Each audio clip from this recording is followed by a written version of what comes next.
It has been a whiplash 24 hours when it comes to the state of our border and the ability to enforce it. Yesterday, the United States Supreme Court, for a moment, seemed to be allowing Texas to enforce its state bill, Senate Bill 4, which became law, and it allows cops in Texas to arrest illegal immigrants and to deport them. And then the news overnight is that a circuit appeals court has now halted Texas's border enforcement laws. For more on what exactly is going on here and what can actually be done, I want to bring in Rob Law now. He's a Homeland Security and Immigration Director at the America First Policy Institute and a former senior policy advisor to President Trump. Rob, good to have you with us, sir. Thank you. Yep, good to be with you today. All right, so I've been encouraged by Texas's efforts. Somebody's got to secure the border. But at the moment, it seems we're back in a position where Texas isn't allowed to do that. What can you tell us? Well, you're exactly right. What a whirlwind of emotions yesterday was. You go to sleep thinking that Texas is kind of stepping in for the federal government to secure the border, only to wake up to realize that the courts have prevented them from doing so. And again, to paint the picture for this Texas law would be completely unnecessary if the Biden administration was just doing their job, securing the border and enforcing the existing laws that have been on the books for years. Right. Yeah, and Texas isn't doing anything to violate federal law. They're literally fulfilling federal law by virtue of having their law enforcement assist federal authorities in securing the border. In fact, Border Patrol agents the world over seem to be very happy with Texas helping them with getting control of the border. So how is Texas in trouble here? Well, I think this is a misunderstanding about what this state law does. And you're absolutely right. The states cannot go above and beyond the federal standards where it is federal jurisdiction. But Texas is simply saying we are going to apply the equivalent of what the immigration laws say to do because the Biden administration has refused to do so. I feel like the courts are concerned that they are weighing into a political issue, and they typically try to avoid doing so by saying, oh, well, immigration is a federal thing, there's no state role. But that's just simply not true. There are numerous instances where the federal government actually utilizes state and local law enforcement officials as a force multiplier, such as something known as a 287G agreement, agreements with various detention facilities and prisons to temporarily house illegal aliens before they're deported.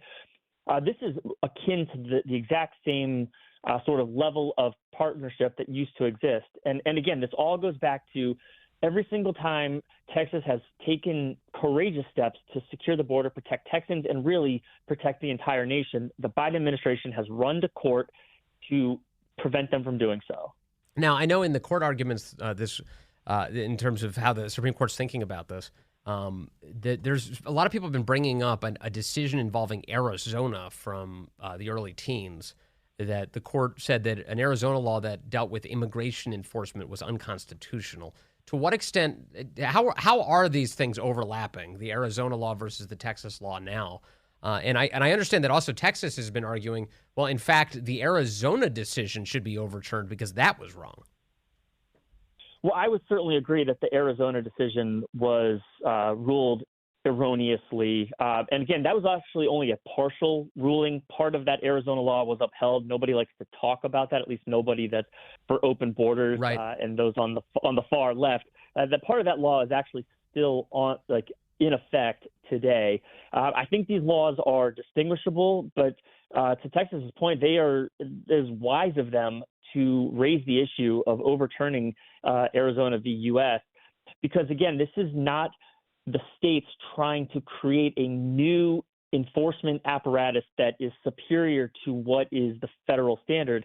It is merely the states having to step in and use state resources to do so. Yes. Because the Biden administration refuses to do so. Also, isn't it the case that Texas has a constitutional right to protect itself here in light of the fact that they are being invaded? I realize that there's been some quibbling from the left about this. It's not an invasion. Well, what does it need to be an invasion? It's just, does everyone have to come from one country as an origin in order for it to be an invasion? Because right now we have people from every country on earth pouring across our border by the millions.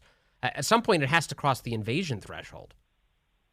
Well, you're absolutely right. This is not just Mexicans or Central Americans coming across it. There's at least 150 different nations. But this is so typical of the left. They love to quibble with language, right? They don't call illegal aliens. In fact, they apologize to criminal illegal aliens for using that terminology. They call them non-citizens. They call them newcomers. This is the same progressive left that can't even define what a woman is. So what's happening is absolutely an invasion, and it's an invasion that the Biden administration has welcomed. They signaled to the world during the 2020 campaign, throughout the transition, and into the earliest days of this administration that if you want to come to the United States unlawfully, they will turn a blind eye and let you in.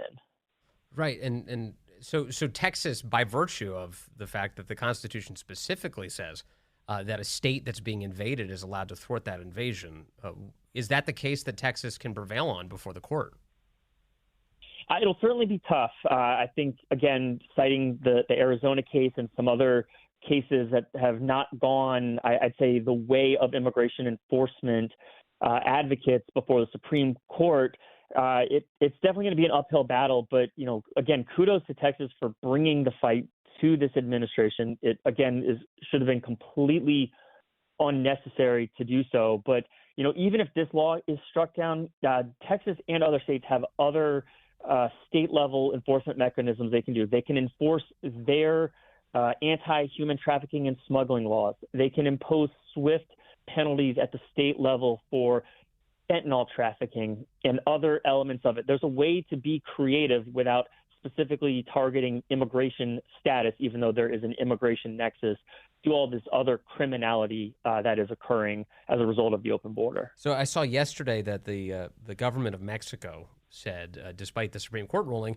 the court came out yesterday, as we noted at the top, and said it's fine at the moment for Texas to arrest and deport illegals who come into their state. Mexico announced after that news came out that, no, we will refuse to take anyone back. No one is allowed to be sent into Mexico. To what extent does it even matter what Mexico says on this subject? And if President Trump were in office, how would this be different? Well, I'll take those in reverse. If President Trump was in office, you would see strong leadership from the White House, and you recognize that the Mexican government is a transactional relationship. And you saw this when President Trump put in place the Remain in Mexico policy. Mexico didn't want that policy, but we did not need a formal agreement with Mexico. They just needed to go along with it. And after months and months of dragging their feet and refusing, through a tweet, President Trump said, all right, 10% tariffs on everything coming across the border starting Monday. And then all of a sudden, Mexican government called up and said, we'd love to talk to you about getting this set up. And so, again, when you see such defiant language from the Mexican government, it just goes to show you that the Biden administration is exuding weakness on the global stage.